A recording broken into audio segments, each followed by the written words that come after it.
Maintenant, tout à l'heure, avant que le juge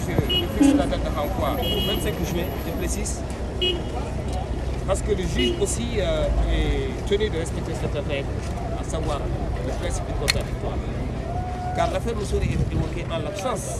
de la partie civile, ce qui est dans son droit le plus absolu. Alors, puisque la partie civile n'était pas sur l'audience, quand bien même, elle aurait été convoquée, car dans le dossier de la Cour, nous avions eu à verser et à vérifier effectivement que les décharges, les convocations ont été versées au dossier. Mais, comme je l'ai dit tout à l'heure, respecter le principe contradictoire,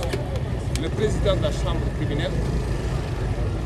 que nous saluons pour sa sagesse, sa perspicacité et pour sa rigueur, a ordonné de renvoi de l'affaire. Mais il n'y a pas péril dans la demande. Dans la foulée de ce renvoi, nous avons plaidé, mes confrères de Maître Lastou, Maître Goudiaï, Maître Diallo, Maître Sen et Sebou, ainsi que tous les confrères dossiers dans cette affaire. Nous avons appelé la lutte de l'État. Nous avons soutenu que le ciel Faloufal est régulièrement domicilié et qu'aujourd'hui, la plupart de nos concitoyens, qu'ils soient ici, dans le territoire national ou à l'étranger, la plupart de ces concitoyens sont avec le Faloufal. Et nous avions dit, cela en dit long sur la qualité de la personne qui est de très bonne moralité.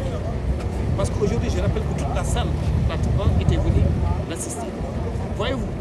Donc, il méritait quand même de bénéficier de cette liberté provisoire. Et on comprend quand même la décision du tribunal, car le tribunal a estimé, certainement, comme l'a soulevé l'avocat général, que sa liberté pourrait s'ériger en trouble à l'ordre public ou constituer l'obstacle pour la manifestation de la vérité, ce qui est tout à fait normal. Mais de toutes les façons, on attend, le 25 Inch'Allah, mes confrères et moi-même, nous serons là pour nous retirer cette affaire et la plaider, et nous espérons qu'à la date de l'audience, Inch'Allah, la Cour d'appel va revenir sur les pans entiers de la décision antérieure et qu'il va ordonner sa liberté. Car il continue toujours de graver son innocence. Et aucune preuve, au moment où je vous parle, n'a été retenue de façon rigoureuse contre lui. Je vais pas aller dans le fond de l'affaire, mais retenez que nous avons son innocence et on attend et on observe. Alors, maa ngi informé nit ñi que ne Faloufal dañ koy attité chambre criminelle d'appel mais tout à l'heure le président bu ñu xoolee dossier bi gis ne avocat yi ak procureur général dafay diligence yi joxewul convocation yi ba partie civile bi signé ko ñëwul lu tax ñëwul xamuñu ko dañ si maandu mais yoon dafa ne bu fekkee ne ñëwul bu nañ ko may chance pour respecter principe contradictoire ñu renvoyé ko ba le 25 juin bu boobaa aussi bu ñëw bu ñàkk ñëw dañ koy àtte bu boobaa on aura préservé ses droits mais ci kaw loolu aussi maak maître El Hadj Diouf da nga koy sérieux au passage ak maître Ndiou Ndiaye maître Insa Diallo maître Sen laaj nañu cour bi daal di koy may liberté négociée liberté provisoire mais avocat général dafa posé wax na ne li muy ragal mooy bu génnee alors am wala am collision de témoin tout ça on comprend quelque part ci kaw loolu moo tax par sagesse et par perspicacité les chambre criminelle bi mais léegi da koy téye mais le 25 am na ci yaakaar parce que bu ma ko waxee sànq si saa nekk foofu ba léegi dafa nekk ba léegi même si su fekkee ne jugé gul pour mu génn autant que ba léegi mu ngi tey c'est ce que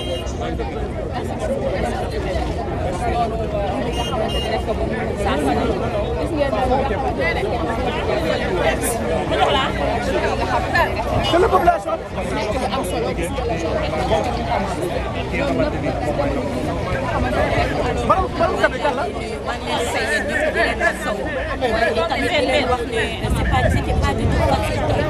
procès bi nga xam ne moom la ñu woon fii ci tribunal de Dakar appelé de la justice du procès Fallou Fall ñun ñu ngi woon ci salle bi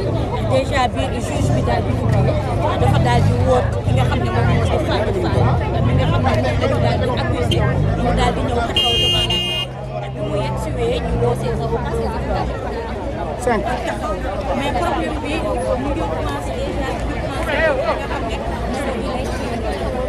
déjà partie civile bi ñëwul xamuñu lan moo tax ñëwul waaye tamit témoin yi nga xam ne début bi problème bi am ñoom ñoo ñëwoon témoigner ba taxoon ñu condamné ki nga xam ne mooy Fallou Fall 15 ans de prison fekkoon mu indi li nga xam ne moom mooy 5 ans ñooñu aussi daal ñëwul donc te xam nañ ne loi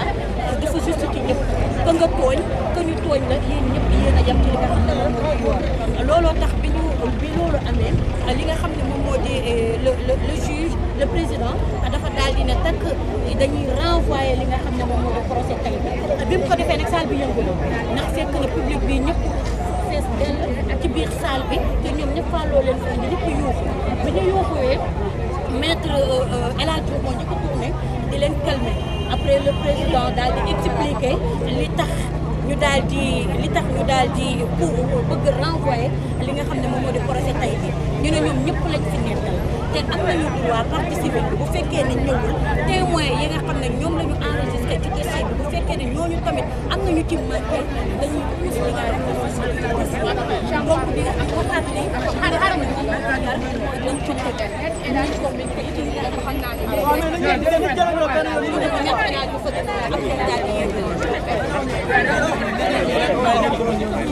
ku nekk taw fu mu taxawoon rek ku nekk taw fu mu taxawoon rek ku nekk taw fu mu taxawoon rek. journaliste yi du ngeen arrêté su ko dem maître ngir yàlla.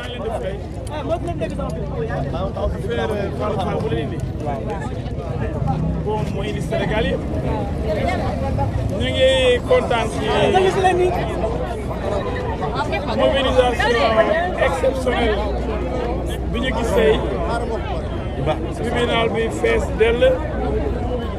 jàppale benn doomu Sénégal